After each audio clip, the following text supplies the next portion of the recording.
Hey, friends, welcome back to the live.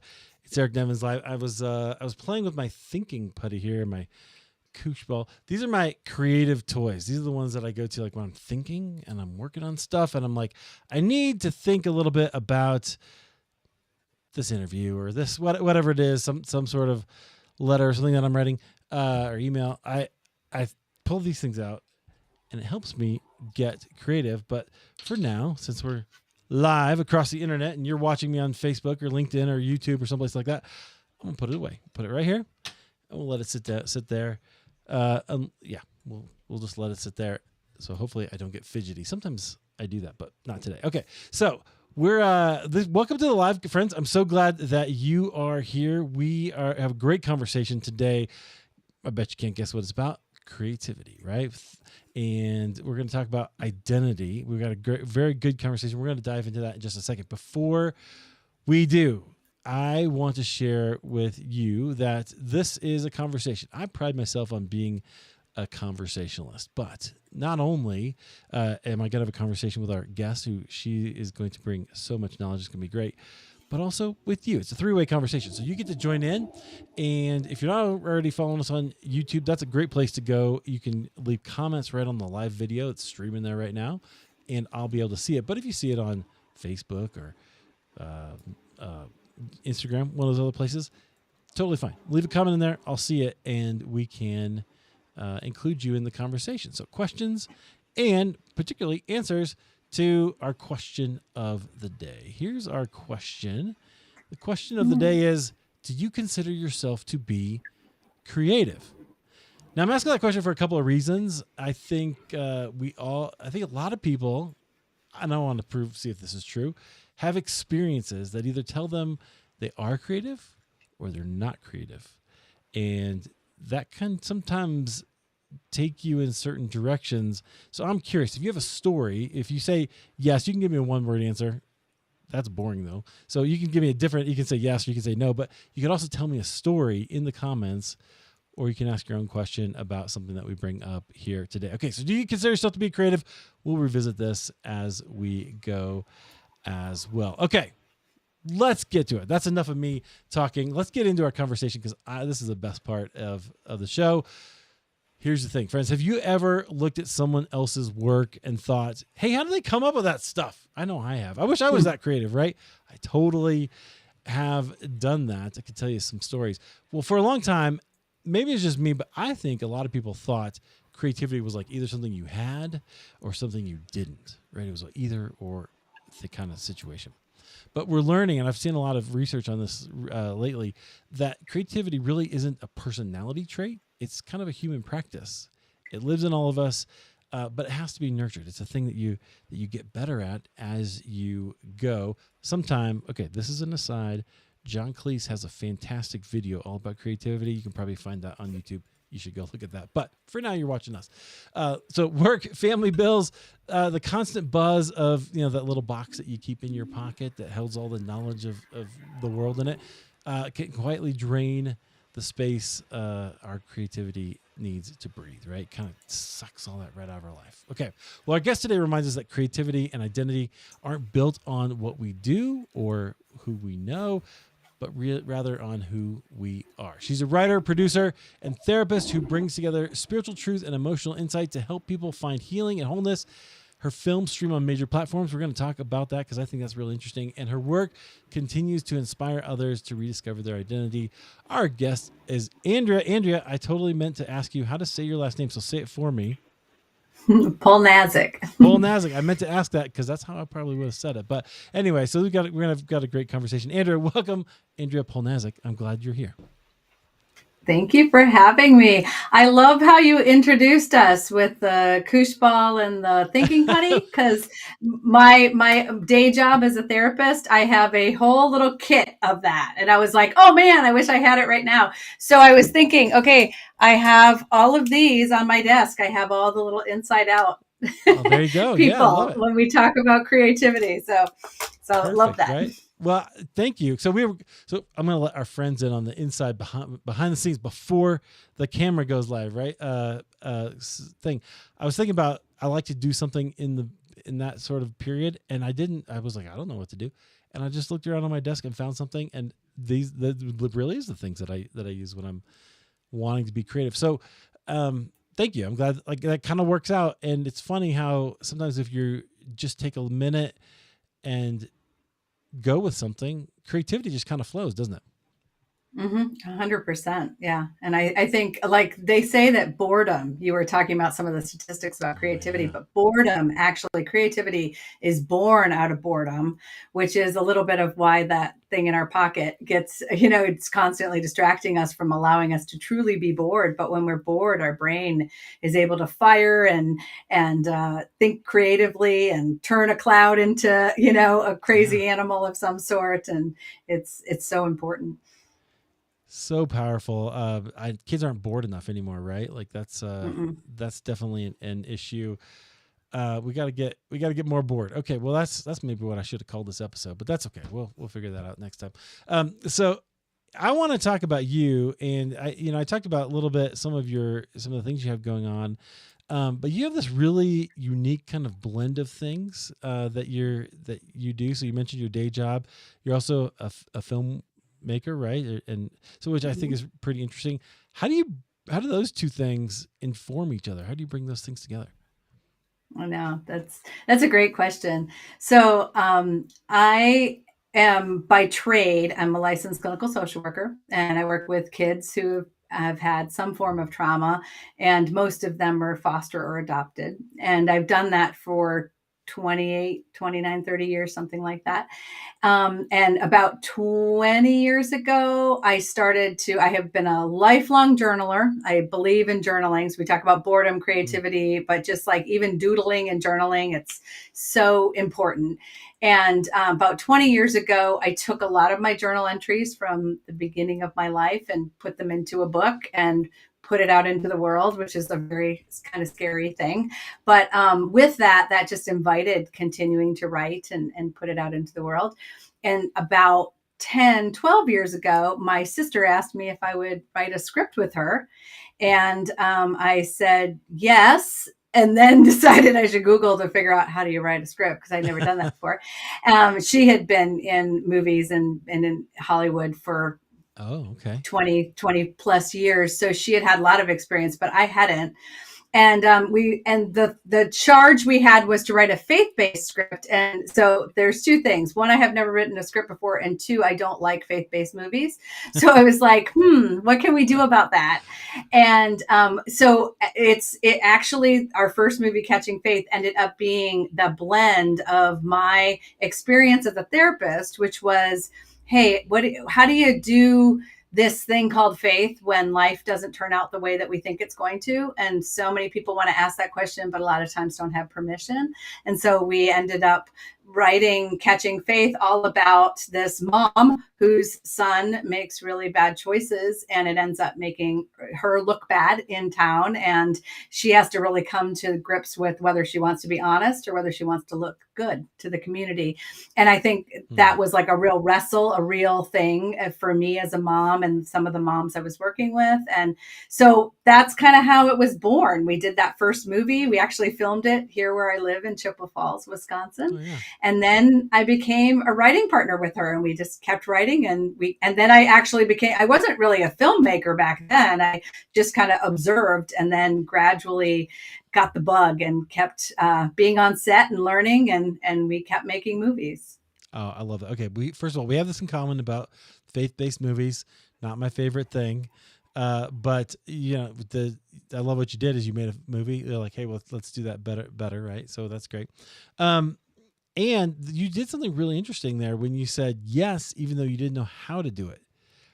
Mm-hmm. Why did you say yes? I don't know. So Okay.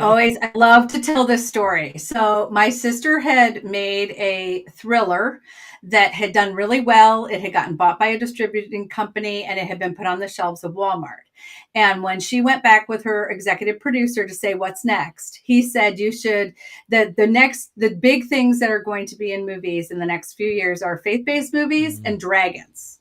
So we should have made a dragon faith-based movie, but we didn't. It's different, yeah. Maybe we need to get on that now. But So she said to him, which is so funny, Alexandra said to the executive producer, I need to talk to my sister. So literally after the meeting, she called me. We are pastors' kids, and I'm a pastor's wife. And so I think she thought I should talk to her and see what she thinks about making a faith-based movie. And I was standing at the top of the steps in my house with a laundry basket. I was full on raising kids. I mean, I was a full-time stay-at-home mom at that time. And she said exactly what I just told you and said, want to help me write a faith-based movie? And I mean, it was literally like in the moment, like you're standing there with the laundry basket. I remember sitting down on the stoop and going, yes. And I had no idea what I was doing, but I was like, sure, we'll figure it out. And we did. And we actually ended up being a great team, and we've continued. Now we have 6 faith-based family movies that are out in the world to be seen. I love that. I think that's highlights the importance of saying yes, right? That's I learned this early on in my podcasting career, maybe 2 years into podcasting. Got an invite from a podcaster I didn't know him very well, but I heard him on shows that I liked. And I was like, wow, that's kind of cool. And I got to go somewhere, and I was terrified, right? I was so scared. Got to go to Austin. We did this event, and it was good. It was he was selling his program, but I got to be part of it, and it was incredible. Like I met people that I still talk to today, right? That in that incredible weekend, it was amazing because I said yes before and I didn't even think I could do it, right? I was like, what am I going to bring to this?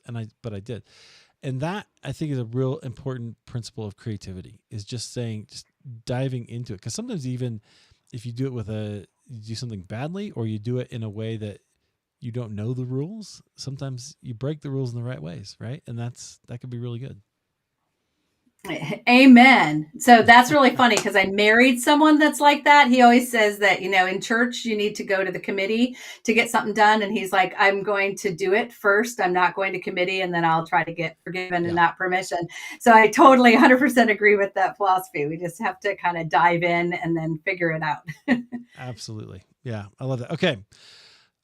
So I want to ask, so that's a little bit of your story. I saw another interview with you. I read it where you said that you said something that I thought was pertinent to this. You said that you struggle to be at peace with how God made you. So when I think about creativity, I think about, like that, like I kind of open with, am I creative or am I not? I think sometimes we get stuck in these dichotomies, and we can go, oh, well, God didn't make me creative, maybe. What did you mean by that? And then why do you think so many people kind of experience something similar? That is an awesome question. And okay, so I think what I meant when I said that was that I am a super type A personality. So this is so funny, because what I feel like I'm about to say feels like the opposite of creativity, but maybe it'll all come to the point we're trying to make, right? Yep. Is that we all have creativity in us, right? But I'm super type A. I like things really organized, ordered. I like to be able to predict things. I like kind of ran a tight ship when I was raising kids. Like, we knew what to expect, and you didn't teeter out of that line. This is the line. We're going down. This is where we're going, people. We're going. Here's the red umbrella. I'm that kind of person. And I think that what I struggle with that is that perfectionism comes into that, and I don't, and I feel like, okay, so God created me with highly, highly organized, but also life and in my church ministry is messy. And so it doesn't fit into that ordered world. And so there's like always felt like there was a collision of these truths, that order is good, but too much order can be not good. And mess is real. But also we don't want it to be all 100% messy, And so I think that that's what my struggle was how do I own who I am? And I think, as a therapist particularly, and what's been beautiful through art is that I've been able to continue to work on me to invite other people to go, who am I and what am I supposed to do in this world? How can I take these messy, broken pieces, put them together and send something beautiful out into the world? And it's really hard because one, we have to do a lot of our own hard work. And two, we have to be willing to be vulnerable. And I think vulnerability is super hard. And I'll just caveat, I think vulnerability in church is really hard. Not all churches accept vulnerability truly. They might say it, but they don't, because there's certain things that fall outside of the lines, right? Yeah. And yet, the only way that I have found true wholeness and healing is when I've been gut level vulnerable and, been in that small group where you're like, hey, I'm broken. I'm a mess. I screamed at my kids today and this is what I did. And I'm ashamed of it. But then be able to kind of like take that and go, okay, what are we going to do with it now? Rather than, living under the shame cloud for forever. So I think that it's so important to figure out who we are, figure out what parts of us that often look like it's a detriment, but it's really our superpower. So like for me, that order, it could be a detriment, but when I use it, like I know my environment needs to be in order and I can actually be more creative. To answer the creative question, I was the person in college who had to clean my room before I could write my term paper. That's the way I'm wired. Does that make sense? It does. And some people, they actually function better in a little bit of chaos. I've got a very creative daughter and her bedroom is always a mess. And I'm always like, clean it up. And she's like, no, no, no, no, no. I know where everything is. Right. And it actually helps her be more creative. Right. But for me, I know that I need order. I need structure. I need some predictability. And that actually helps me be able to be more creative, if that makes sense. Oh, that's so interesting. So there's something about relationships in there too, because that's totally right. My wife is like, she wants everything kind of put in its place, but then I'm like, but I can't find it if it's all put away and I can't see it. Right. I have no idea. You can't put my spinach for my smoothies in the drawer in the fridge because I forget it's there. Right. I forget. I can't see it. Anyway, it's just a different way of being sometimes. Right. For sure. I get that. Okay. Well, I love that. I love what you said about vulnerability, too, because you're right. At one level, it's not accepted, right? Or it's not encouraged. Even I think you're right about the church for sure. But even just in our society, although I find it interesting, some of the most creative people right now that I see are on places like social media, TikTok, and they're putting themselves out there in a way that is very creative and vulnerable and authentic. I think oftentimes you'll see people share things and sometimes like, I didn't need to know that about you, but okay. They're very vulnerable. So I think our society is kind of craving that. I think we've created places for it. What do you think about that? Yeah, I think that's really interesting because again, I'll pick on my daughter. She is 23 and she keeps telling me, you don't have to have it so perfect. Just stick your camera in front of your Yep. face and talk. People just Right. want to hear what you have to say. And I'm like, I can't do that. Like literally, like everything in me is like, no, no, no. I need to sort of look like I'm somewhat together.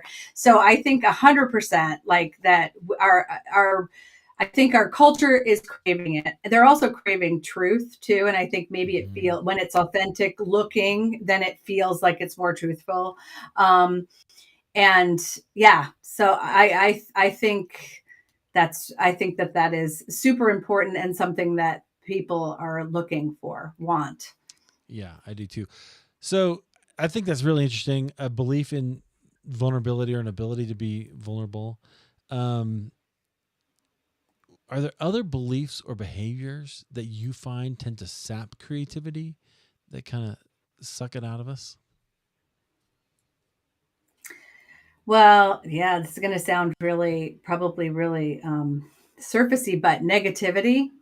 Hmm. And I know for me, like my day job, I am a therapist. I work with families and with kids, and a lot of the stories are really heavy and hard. And at the end of the day, I am just like toast. There's like nothing creative. So we talked a little bit about boredom before, but so there's two parts of this. Like I often say to my husband, I wish I could take a whole week off and just stare out our back. We have a glass door that looks out on our backyard. Yeah. I wish I could just stare at that tree. Nobody talk to me. Nobody give me anything. Just like stare at that tree until everything about my insides and my outsides come back together again. Like that I'm like, full or whole. And I don't get a whole week to go Right. stare at the tree. Right. But finding those moments has become really important to me. And I think, like, no joke, your putty and the koosh ball, things like that, they like actually physically wire us. They like reconnect us with our inner and our outer selves. And that's, I think, really important and something that I know I need. Oh yeah. Yeah, that is really interesting. Sometimes something tactile can be helpful. Yeah, I think that's true. It's one reason. I think it might be a mindset in some ways, right? Creativity really is a belief that you can come up with something and that it doesn't have to be perfect. I think perfectionism is one for sure that can has held me back. So I want it to be perfect too. I'm kind of like you mentioned that earlier. Like I didn't want to start until everything was perfect and I had the right camera and all these things, right? All this stuff, like, and that can hold you back. In fact, one of the reasons, so I'll just share this. So this show is called Eric Nevins Live, right? Okay, that's fun. Not really particularly creative, but it's because I've spent so much time trying to come up with something creative that I realized I was just stuck, and I was like, forget it. I'll think of something later, and maybe I don't know. But getting started is actually more important than not getting started, right? Than letting it just sit there. Absolutely. And it's interesting when you just said that, it like made me think. So our movie started really, really small. I mean, super small, micro budget. And then they've built and they've gotten bigger. We got bigger stars. We got more money. Right now in the industry, things have really shifted. Streaming, post COVID, everything about making a movie has changed, even in that independent category that we find ourselves in. And I have, like, just exactly what you just said. I've been thinking a lot about, we need to do it different. We want to get some stuff made. We don't have $1 million. So what does it look like to do it for 100,000 again, or 50,000 or whatever? Yep. And that's really scary, because it's like, I got really used to, we had this team, we had, actors that had a lot more experience. We had all these pieces to the puzzle. And now we're thinking about going backwards. And it's actually quite intimidating to think about doing it just rough again. It's that idea of, like, is that commercial that we see all the time for the new Apple or the iPhone, you can make a movie. And I keep thinking, I bet we can, right? But I'm like, that sounds way too scary. I think it's incredible. I mean, your iPhone will record in 4K, right? So like which is kind of incredible. I don't know how much storage you need to do that, but that's a different story. Yeah. So detail. Okay, so here we go. We have lack of vulnerability. We have perfectionism. I think fear is one, right? That can really sap us, and getting too far into the details too fast, right? Yeah. Like that's a huge one. I think maybe that's what you're talking about. Like if I go too far down the road, well, how can that happen? Right. We think instead of just being present, being in the moment can be a really big deal. Okay. Well, I'm interested in this because I think we're at this weird time in history where it's never been more possible, like for you to make a movie maybe on $100,000 or put things out there, get attention in the world. Like example. Do you know what Group 7 is? Have you even heard of this? Do you know what I'm talking about? No. Okay, it's a TikTok thing. I spend too much time on TikTok. We're not going to judge me. Okay, so this lady she's a musician, and she created 7 videos for different groups of people, and the one that went viral was Group 7, and so millions of people saw it. So now everybody's in Group 7. There's people listening to this that have no idea what I'm talking about. Anyway, it's a whole thing on TikTok. TikTok kind of creates these weird little communities and memes. And it just came out of like this one lady's creativity. That was not possible when we were growing up, right? That Mm-hmm. wasn't possible in Mm-hmm. the 80s Mm-hmm. and 90s. You just had to get a lot more attention or sell a ticket, whatever. So I think that's really awesome. But I also think we live in this time when people seem to have lost their creativity, or because everything's kind of the same, right? We kind of, I don't know if you've noticed this, like the gray scale is like everywhere. I thankfully Mm-hmm. starting to leave, but that just makes me crazy. And the boxy stores and the, like, it's just totally, it's a different world Mm-hmm. than I want Mm-hmm. a 50s McDonald's back. You know what I'm saying? But anyway, Yeah. Yeah. uh, okay. So what do you think people feel this, and do you think, I'm curious about, do you think many people feel like they've maybe lost their creativity as adults? So that's maybe a different question. Maybe it's a time period. Maybe it's like as you get older, maybe you kind of drift away from that from when you were a kid. Hmm. Well, as we were talking about vulnerability, something I love, Brene Brown, who is a big, Yeah, vulnerability that's expert, her talks thing. about shame a lot. She talks about the fact that somewhere before fourth or fifth grade, we all universally experience some kind of art injury.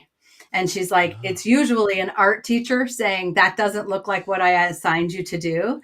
right. And her way of describing it is that we would just put our crayons or markers or whatever down and we just don't do it again, and we don't have to, because for most of us we don't need to really be artistic or creative.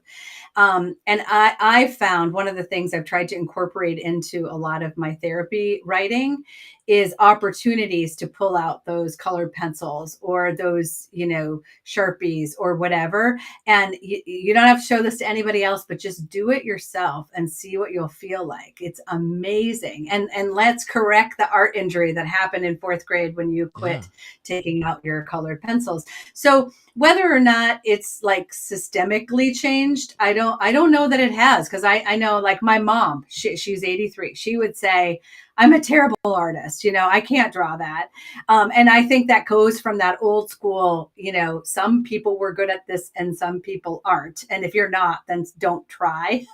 And now I think we have this opportunity to doodle and to color. Like, coloring books have come back in a big Yeah. way, and there's so much research that says it's so important for us. It's so important for our brain. It's so important for our mindfulness, our mental health. It's a very important thing for us to be doing. So I don't know if that really answered your original question, but that's what made me sort of, I've been thinking about it since we started talking about vulnerability and creativity.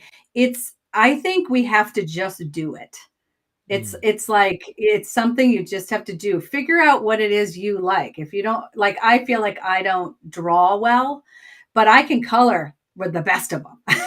So it's like, even in my planner, it has like little places where I can color, so that if I'm in a meeting, I can Oh, just like interesting. color the flower, right? And then after, it's like, oh, and it just kind of keeps all the parts of me kind of wiring and firing. Yeah, and it engages something different in your brain, which is pretty Hmm. interesting. Okay, well, I want to go back to our question, and I want to invite our friends watching to answer this question as well. The question is, do you consider yourself to be creative? And then, of course, if you want to share a story, you want to put a little bit more effort into that. Just tell us, were you creative, or did you think of yourself as creative? We actually have one answer from my friend Jennifer. Let's take a look here. I'm going to put her answer up here. And this, hold on. This might be a little bit big because she wrote us a bunch, but yeah, that's good. Okay, so Jennifer says, I never used to think of myself as creative because my frame of reference was, can I draw something in art, which is what you said, right? Um, but these years moving into blogging years ago, and now podcasting, I realized I am a creative for sure. Okay, and then she has a question, so we'll use this as maybe as a springboard. Let me put it back up there. What has been some of your best practices to nurture your creativity, especially when drawing a blank page in your mind? Ooh. That's a good question. That's a great question. Well, I mentioned before that I journal. So I love to write, just write about whatever's going on, get it out there. I had a friend a long time ago who was sort of like a mentor to me. She said, don't let my kids read my journals when I die, because I don't want them to know everything I wrote down. And I sort of feel like that. I'm like, should I put these in like a lockbox or something? Because I have literally write everything, like just write it out, get it out of your head, Andrea. And over the last probably 2 or 3 years where I've had less time, I have begun to what I would call art journal. So like I will have, and what that means, I need to be really specific because people are like, you're so creative. Well, wait to hear what my creativity is. I pick out really cool pages of stickers at Michael's. I get some really fun colored pens and sometimes some washi tape, throw it on my journal and then write in it. And I'm like, whoo, voila, I was super creative. I didn't draw it at all. Maybe I matched my colors or whatever so that it feels a little bit creative, but it's like an artistic outlet for me. And that is something that actually unsticks me. It like when I'm feeling stuck, and it's quick. It takes like 5, maybe 10 minutes. Now, if I have more time, great. But if I don't, it's like, ooh, I was creative. And then you look back and you go, oh, look how pretty that was. You feel like you did something really artistic. I love that. That's a great move. And first of all, I love what you said about journaling, because I agree. This is my fear with journaling. Actually, we had Mark Shelsky on. He has a whole journal he was sharing with us. And I was like, dude, I don't want a journal because I'm afraid somebody's going to read it someday. And he was like, well, you got to get rid of that, right? Because if you don't, then you're not going to get free from actually get the things, be able to process the emotions that it's helping you do. Which actually might be a good segue to something else I wanted to talk about, because as a therapist, you might have some insight into this, I thought. Because I think something can happen if we create from a false identity. So I think one of the things we're talking about is if I don't think I'm creative, maybe that's a false identity. But there's but also we can create from it too. Is there what happens when we do that, and are there problems with it? Yeah. I mean, for me, so I'll just speak for me. When I'm trying to be someone I'm not, it's just not, we used the word before, it's not authentic, it's not genuine. And my art isn't even, if you, even when you're writing, if you write from sort of this up above place, like the person I wish I was, no one identifies with that. But when you get down in the mud and you go, oh, this is how I handled a situation and this is what I learned from it, I think we all learn and grow from that. As a Christian, one of the things that's really important to me, that particularly recently, so like I'll put my therapist hat on, I have really been studying cognitive behavioral therapy. And part of what I like about it is that it's like, this is how I teach kids and families. So it's your thoughts influence your feelings, influence your actions, right? And you can flip that around any way you want. But usually it's a thought that goes through your head. Yep. And we'll use something like a second grader gets a math sheet and they're like, I can't do that. I'm dumb. I'm stupid, right? The feeling is I'm worthless. This is hopeless. And then the action is I'm going to rip it up and I'm going to get in trouble. So how do we reframe that? And so for me, it's like, if God tells us to take every thought captive, and I think that Satan would like nothing more than for us to believe we are not creative and that we aren't created in the image of God, who is the most creative being there is. And so we always need to, I think, be informing ourselves, reminding ourselves that we were created in the image of God and that he is the father of creativity. And so therefore we have that in us, right? So whenever we think we're not creative, we need to reframe it and change it, because the more we meditate on something, right, the more it's going through our minds, the more we act in that way. So if we say, I'm creative. So for instance, Eric, I'm going to share this. I've never done this on a podcast before. I dream of being a New York Times bestseller. That is a dream I have, right? And I could tell myself there's no way that can happen. I'm not good enough, whatever. Or it's actually on my bulletin board behind me. I could write it and say, I'm going to be a New York Times bestseller. And so that's just an example, but that thought that brings a lot of hope. Actually, we both smiled when I said it out loud. It brings a smile. And then what is the activity or the action? The action is that it drives me to be a better writer, to get more, more influence, have people read it, proofread, make it excellent. So anyway, all that, like, if I think we have to remind ourselves we're creative. I think that brings hope and joy and curiosity and inventiveness. And then our action hopefully is some type of creative action, whether it's singing a song in church, whether it's writing something and putting it out on the internet, whether it's grabbing our phones and actually filming something authentically, whatever that is. It all kind of fits together in that. And I think it very much is a therapeutic thing for all of us. It's what the world needs. We all need to step into our creativity. I love that. You're talking about something, or maybe touching on something that I want to make a theme of this podcast, which is the idea of agency, right? Mm-hmm. So I think so many of us, because one of the questions I had is that about false identities, because I think it can go both ways. Like, we're all really offended by somebody who thinks too highly of themselves, right? Like, that's easy to kind of see or point out and go, hey, okay, people try to bring that person down. But there's many people, particularly if you're a church person, who are on the other side of that, right? Who think too lowly of themselves. And what do they lose? They lose agency. They lose the ability to actually take those steps, right? So that their thoughts are all, whatever, I'm not good enough, or I'm not, I can't do it. I've had friends be like, well, I didn't go to seminary. I was like, well, just because I did, man, don't listen to me, right?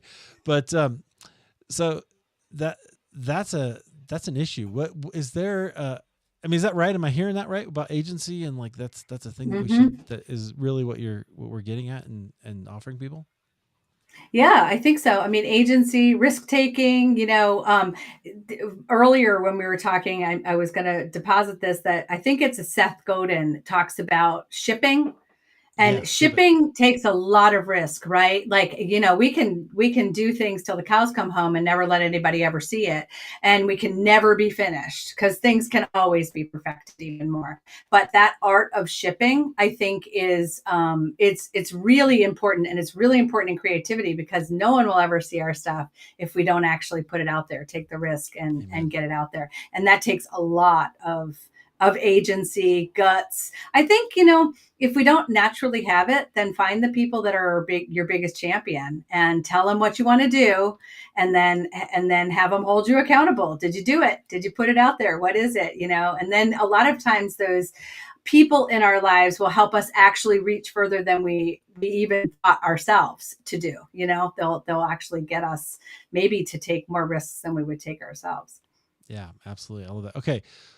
Well, you took a risk. You wrote, you have on your website that you went through a kind of a dark season or wilderness experience you talk about, and that you found the story of Elijah comforting. Can you share that experience with us? And what did Elijah kind of teach you about yourself and about God?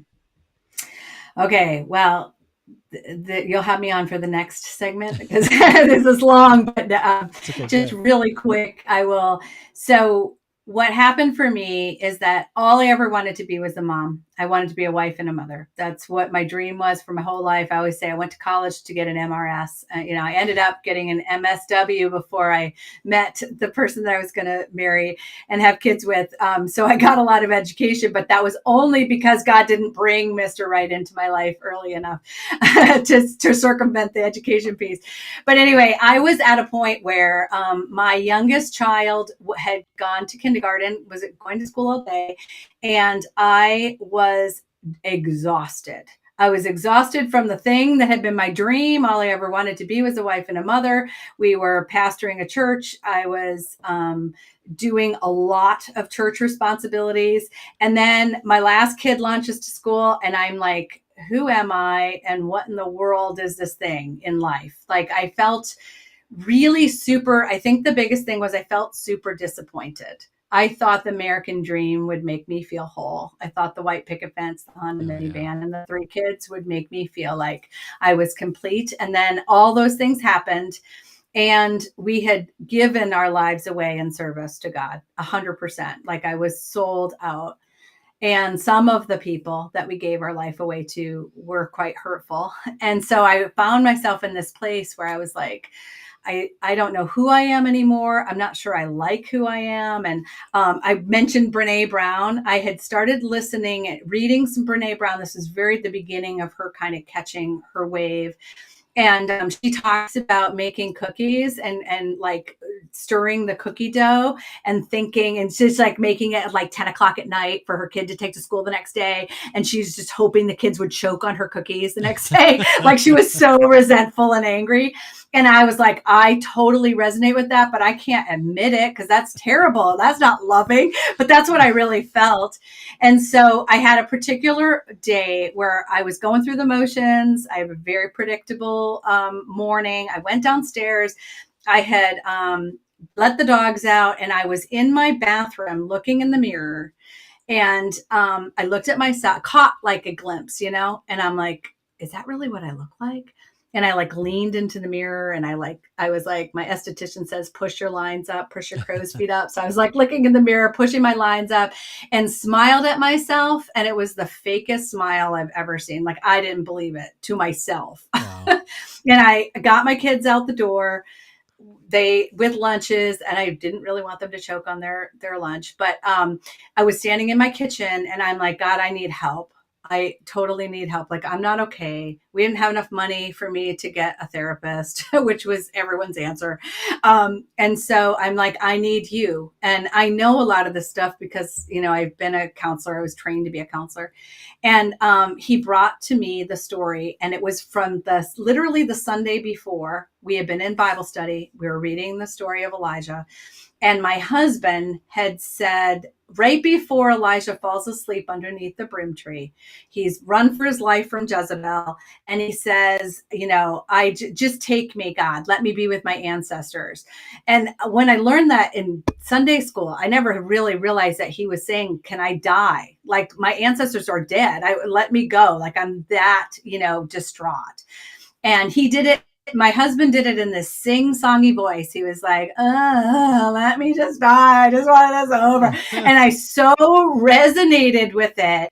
So then I was like, okay, I need to go read that whole story. Like, how did Elijah get there? And so the short story is I went back to the beginning of his story, really started to study. And because in me, I think I'm a counselor at heart. God made me that way. I was like, so how can I take each segment of Elijah's journey and pause in it and learn myself? How can I create an activity that would help me to actually connect with Elijah? And that's what the Elijah Project is. It's a workbook that just helps you really connect with his journey. And this is what he gave me permission. Well, God gave me permission to do through Elijah's story. That after Elijah fell asleep under the broom tree, after he was like, let me go, let me just die. In my mind, as a Christian, you're not really allowed to say that to God. So this is where the lightning bolt falls from heaven, right? Because he's like, no, you can't tell me you want to die. Yeah. But instead, God sends an angel, and he sends an angel that brings food and water and says, go back to sleep. And I love sleep, Eric, more than anything in the world. I love sleep. And that journey at that point of my life, I was getting very little of it because I was, a really active mom. And so for God to say, here's some water, here's some bread, go back to sleep. I'm going to send you an angel, even though you feel totally worn out and depressed and distraught. That was like the greatest gift. And so it was like a rebirth. And so I call that the broom tree. Like under the broom tree, God met me and he gave me life again. Wow. I love that. I love that story because I think like you kind of alluded to it. We often think that, God's going to be mad at us if we say how we really feel, or, you're not supposed to do that. And, we've also said sometimes church isn't a safe place to do that. But God isn't like that, right? What does God say? God actually, it's actually pretty interesting. Elijah says 3 things, right? He says, I can't remember where all they were. Like he was like, I'm the only one left. Yep. There's Yep. no need for my job, and Yeah. whatever. He has a whole bunch of things, and God comes back and he goes, no, there's a remnant here, and that's my job, Yep. and I have a job for you. Go anoint a king, and you're not Yep. alone. Here's Elisha, right? Like he Yep. answers these three things that were really his centered complaints, and just lets him. God just answers them graciously, right? And that's Mhm. how he is in those moments. Was there so you kind of have permission to do this? How'd that play out for you? Did you felt like God was compassionate with you? How did that play out going forward in your life? In your kind of, did you have to make some changes, or what happened? Well, yeah, I really studied it. I did a lot of work writing, and then I began to share that workbook that with women, a lot of them that were my age, coming saying the same thing. Especially a lot of empty nesters actually coming and saying, "I don't know what my purpose is anymore. I don't know where I'm supposed to go." And that story, it ended. It changed. That story changed my life. I mean, I have been a believer since I was 4 years old, but Hmm. that story and that work that I did, it changed my life because for a lot of reasons. One, I wrote it down. Two, I started sharing it with people.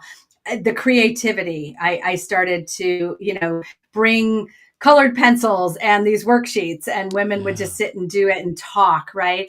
And then it led to being translated into Spanish, and I got a chance to go to Cuba and began to teach women in Cuba. And now we have like over 500 mentors teaching women across the country of Cuba. And it's actually transformed the women that live in Cuba and their relationships with God. So, and it was part of our first movie, Catching Faith. So Oh, that cool. story of Elijah and that workbook and the work it did in me, it really did. It changed the trajectory that I was on in my life. Oh, that's interesting. So that was kind of your moment where you kind of sprang back into creativity. Would you say that?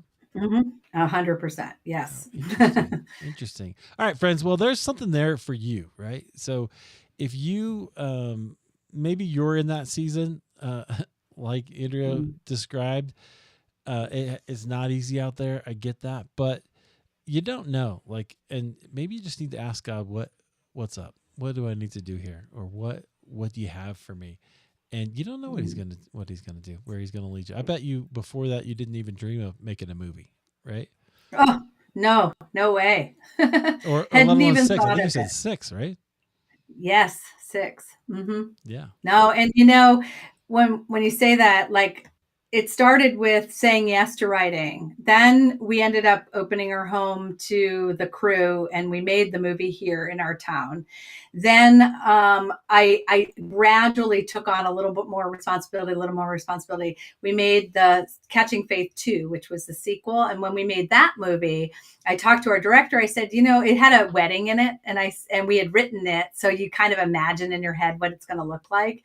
And I said, so who gets to choose like what they're wearing and what the wedding dresses look like? And he said, well, the production designer is the person that designs the whole art world. So what is behind the camera that you're seeing in the room, as well as the costumes, all of those pieces. And he's like, would you like to do it? So it was my next opportunity to say yes. Yeah. And I was like, yes. And then I'll Google what exactly that means. There And you then, go. and it was very scary. It was a very, very scary you know, out of my comfort zone role. But then that led to 3 more movies that I got to do the production design on. So it's a lot of fun. Oh, very cool. I love that. Okay, what's something about movies that people don't know about the making of them? Ooh. Um, they are a lot of people actually think, well, some people love being on set, but it's very repetitive. That's what I think people don't expect. Like that Mm-hmm. you film the scene 1,000 times and then flip the world and you do it from the other the other side or the other angle. So you Right. you actually, are hearing the same dialogue over and over and over, sometimes for half a day or a day, because you're actually doing the same scene just from different angles. I think people don't realize that it feels glamorous and it really isn't. It's really hard work.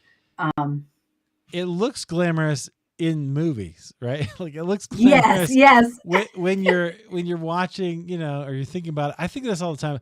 I'm a baseball nut. I love baseball fan, and even that life, right? Like there's things about it. Like they travel all the time, There hmm and with movies, you're just hurry up and wait is the expression, right? Like they just yeah, you're always yep. waiting for lots to get ready and lots of kind of things. I think people don't know that kind of stuff, and that kind of goes with the creativity. By the way, you have to take that. Maybe Hmm. that's boredom, but maybe it's also just you know taking the time to do it right. I think that's interesting. Okay, I want you to tell us a little bit about what you're working on right now. So, I know you mentioned you've got a couple things. So there's one called Identity Crisis and one called Switched, right? Yep. And they're out there. So tell us Oh about yeah. those. Okay. So it's funny. I have both of the novels right here. Awesome. Yeah, Switched, we made a few years ago, and Identity Crisis is our most recent movie. It's actually on Angel right now. It's streaming on Angel, and that movie was filmed at Grand Canyon University. It is it's funny because we've been talking so much about identity. It's really about wanting to be somebody you're not, or thinking that if you perfected yourself. The whole thing, it's about a science whiz to perfect all of her imperfections. And she thinks if she could just, if she could be brave, if she could be courageous, if she could be smarter, her life would be better. Well, her clone ends up going out in the world to do all those things, but she doesn't get to do it. Her clone's doing it. So she really realizes that God had made her the perfect version of herself. She just has to try. She has to put it out there.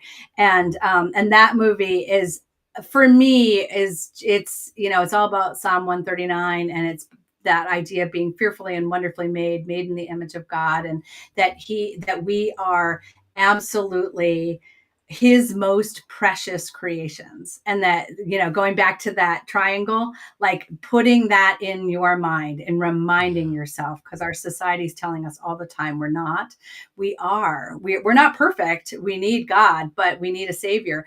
But we are made in his image, and we are beautiful creative beings that should be honored, for who we are, for what we are. So anyway, that movie is a lot of fun. It's a kind of sci-fi meets girls movie It meets looks really God. good. I watched the trailer. It looks great. Thank you. Looks like a lot of fun. Okay, and Yeah. then and you said Switch was a little bit older, but you have that. Where's that? Is that the one? Is that on Netflix or is Switched that is It's on right now. I think it's on Up Faith and Family. okay? It is on Amazon, Amazon. and That's the one. it's yep, and it's coming on Wonder. Actually, it's going to be on Wonder Project, which is the new streaming, Faith and Family streaming part of Amazon. Oh, So, very cool. but that one's about a girl who wishes that God would have her bully walk a day in her shoes. They switch places in a Freaky Friday kind of way, and so the bully ends up learning what it was like for the person that was being bullied. And the person that's being bullied gets to learn what the backstory is on the bully. And it's a really, really Oh, fun story. It's got a lot of really cool, unexpected depth to it, but it's also a ton of fun. that sounds like fun. That's cool. Okay, are you working on anything right now? Yes. We have a movie. We are in hoping that in January we'll be filming a movie called Girls Who Click, which is actually about an archery team that is using their words like arrows, hurting each other. They're getting a big social media feud, and they get in such a big fight that they miss the bus to go to their big championship archery tournament. And what happens is their mom ends up chartering a plane for them to get there in time, and the plane goes down Oh and no. they get stranded on an island. And so what happens is when they're in the 30,000 feet in the sky, they swear they'll never be mean again. They crash land and they have to not be mean again and also use their archery skills to survive. And it's a lot of fun. Oh, that We're sounds like excited fun. about that one. I love it. All right, it sounds like you're your movies have gotten more and more creative and kind of bigger as well, right? Like, which I think is interesting. I think that's pretty cool. I love it. Okay. Well, Andrew, thanks so much for being here. I really do appreciate it. I love this conversation about creativity and where it comes from and identity and all of that. And it's really brings a lot. I appreciate your perspective as both a therapist and a creative. That's a unique combination. It's been a lot of fun to hear. Is there anything that you want to leave us with? I'm going to give you the last word and then we'll close out. Is there anything you want to say to our audience if you could give one piece of advice? Well, I want to encourage you, whatever it looks like for you to be creative, do it. Like as soon as you've listened to this, pick up the pen, pick up a crayon, pick up your phone, whatever that looks like, and try it. Just do it. Put it out there. And I think you'll be surprised at how good it'll feel to be creative. I love it, friends. You can find Andrea. Andrea, say your last name for me again. Polnaszek. Polnaszek. All right. I was going to get it. But you can find AndreaPolnaszek.com. It's right there on the screen. You can get it. You'll find links around where you find this. And so you can get that. Elijah Project is the one I have up here, but also there's trailers for your movies, I know. And there's ways to connect with you as well, which I think is how I connected with you. I sent you a message. So very good. We could do that. So friends, go and connect with Andrea for sure. And you never know what'll happen. All right, friends, I want to just say as we close out, as I always do, remember, you're only human. And I got to tell you, that phrase just ticks me off just a little bit, because humans do amazing things. And so you heard Andrea, she's writing movies and she's being the creative director on the movie. Like she didn't imagine doing that until she did. Maybe there's something that you haven't imagined yet. Go and do it. Go and do something amazing. We'll catch you guys next time on Eric Devon's Live. Thanks for being here, Andrea.